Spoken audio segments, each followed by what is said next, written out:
नमस्कार, मैं डॉक्टर अंकित पारक हूँ।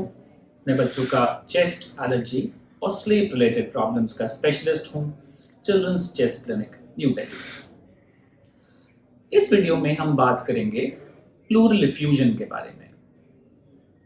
प्लूरल इफ्यूजन क्या है, इसके कारण क्या हैं, इसका निदान या डायग्नोसिस हम कैसे बनाते हैं और इसका इलाज या ट्रीटमेंट हम कैसे करते हैं।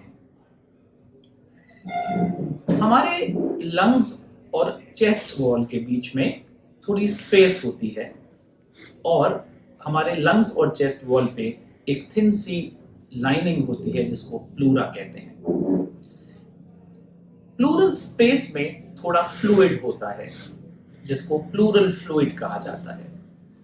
ये फ्लूइड लंग्स को और उसकी मूवमेंट को लुब्रिकेट करता है जिससे कि हमारी लंग्स आराम से ब्रीद कर सकें।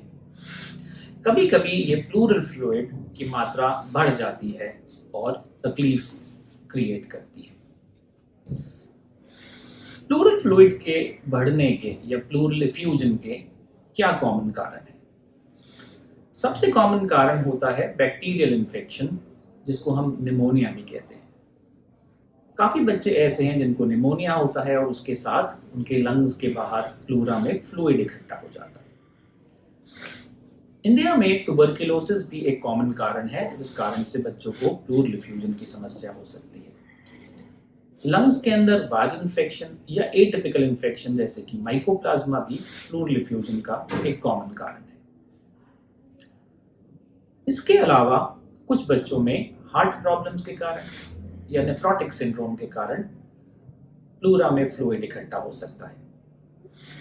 कुछ रूमेटोलॉजिकल प्रॉब्लम्स जैसे कि systemic lupus erythematosus, juvenile idiopathic arthritis और कावासाकी डिजीज में भी प्लूरल इफ्यूजन की समस्या आ सकती है।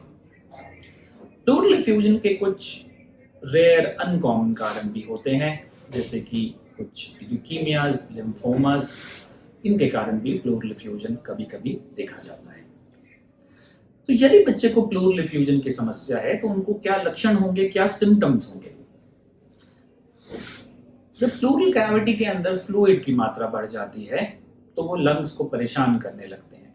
इस सिचुएशन में बच्चे की सांस में दिक्कत आ सकती है, सांस तेज हो सकती है, चेस्ट में पेन हो सकती है, चेस्ट में घुटन लग सकती है।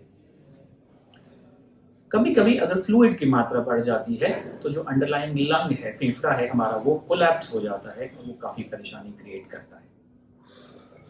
साथ ही में जिस कारण से प्लूरल इफ्यूजन हुआ है उसके भी लक्षण रहेंगे जैसे कि फीवर है, जैसे चेस्ट पेन है, खांसी है, वेट लॉस है।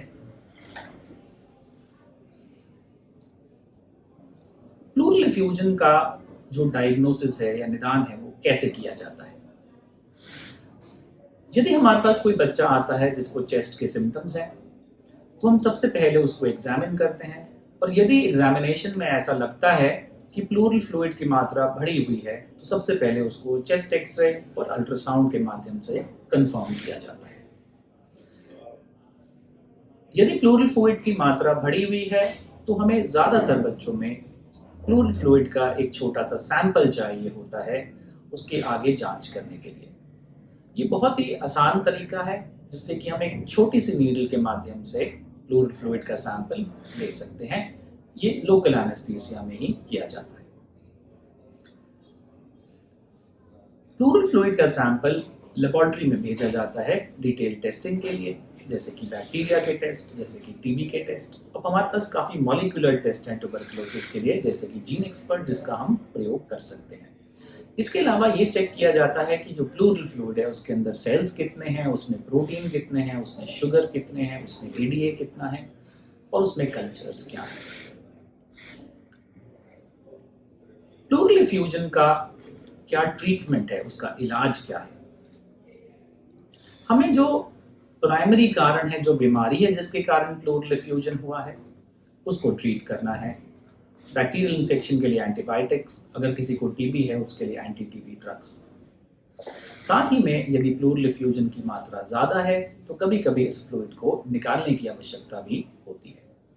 ये नीडल और सिरिंज के माध्यम से भी किया जा सकता है, लेकिन यदि चेस्ट के अंदर प्लूरल फ्लूइड गाढ़ा है, पस बन गया है, तो उसमें ट्यूब डालने की भी ज़रूरत कुछ दिन के लिए पड़ सकती है। तो यदि आपके बच्चे को प्लूरल इफ्यूजन के लक्षण हैं या उसके चेस्ट का एक्सरे या अल्ट्रासाउंड में प्लूरल इफ्यूजन डिटेक्ट हुआ है, तो आपको एक पीडियाट्रिक चेस्ट स्पेशलिस्ट के पास जाना चाहिए और समझना चाहिए कि उसका आगे इलाज कैसे होना चाहिए। धन्यवाद।